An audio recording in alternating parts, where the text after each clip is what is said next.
So the traditional news media has been disintermediated economically and as publishers by digital platforms. What does that mean? Their audiences are no longer there because people have migrated to digital platforms. Young people, for example, don't read newspapers. My children have never read a newspaper in their life, despite the fact that their father is a former journalist. It slightly makes me sad, but it's the way of the world. There aren't very many easy, quick solutions, but I do think there are some good practical steps that people can take. More journalists in the US have lost their jobs in the last 10 years than coal miners because the revenue has disappeared. So what can we do as individuals? Well, subscribe to a newspaper or magazine. Pay money to support the traditional media. There still is a role for traditional media.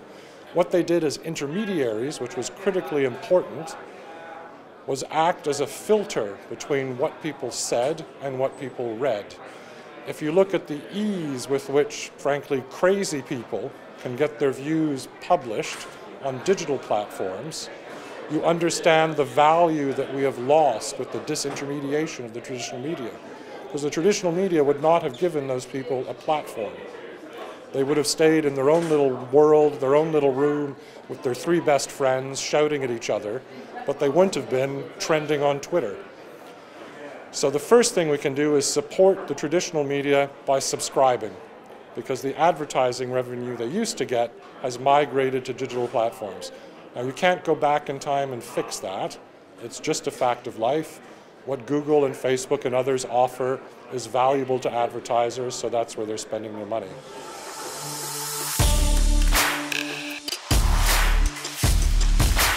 I work for a bank. We used to have senior banking reporters backed up by experienced editors covering the bank. We didn't always like what they wrote, but we could at least rely on getting a hearing and having people who understood what we did write about it. We still have people covering our bank, HSBC, but they're under huge pressure to file to their websites, to file to Twitter, to write their stories. They don't have that much time to really understand us or come and meet with us. So the quality and the amount of coverage we get in the traditional media has declined. So that leaves us with a couple of problems. We're not getting the positioning with the audiences we're trying to reach via the intermediary of the traditional media as we used to. So that means we have to become publishers. So we have declared our communications function a newsroom, because we know that if we want to get our messages across, we have to find a way to reach people directly. And that's across many, many different channels. It doesn't really matter which channel. There's no magic or perfect channel. But if we produce great content that's relevant, that is news, because what's the most compelling content? News is always the most compelling content. We will find an audience.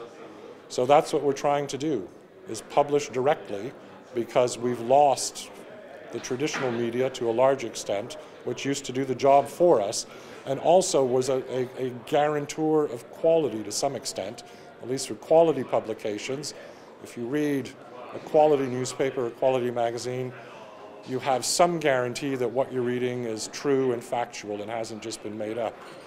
We have to find a way to establish that same credibility with the audiences we're reaching. So we're very strict and very firm. Everything we publish is factual, it's communications, it's obviously done for the purposes of serving the company I work for, but we follow journalistic standards. We don't shade the truth. We don't do things that are scripted. We actually go out and produce news video and news stories that we hope audiences will want to read and watch.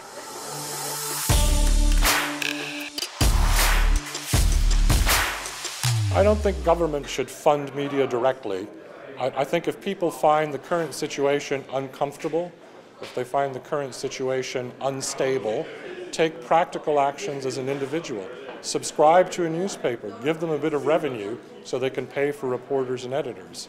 If you don't like what the digital platforms are doing, stop using the digital platforms.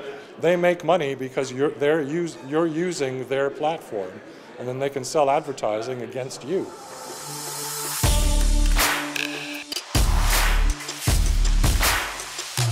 With hindsight, which is always perfect, that was a terrible idea, because in fact, the platforms aren't platforms, they are publishers. They are publishing content.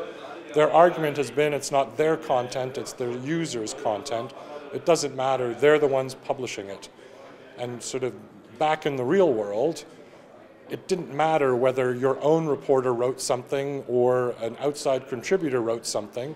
If you were the publisher of a newspaper or magazine or broadcaster of a channel, you were held accountable for what was published. And the digital platforms have managed to get a free pass to claim that it's not their problem. I think that is quickly changing, though. I think people have gotten fed up. And if it's the case that Google has to hire 50,000 editors to look at every YouTube video before it's posted, so be it. If that means YouTube no longer has a viable economic model, so be it. But just allowing people to post things on a platform that is as popular and as widespread as YouTube without any oversight, I don't think should be allowed to continue, frankly.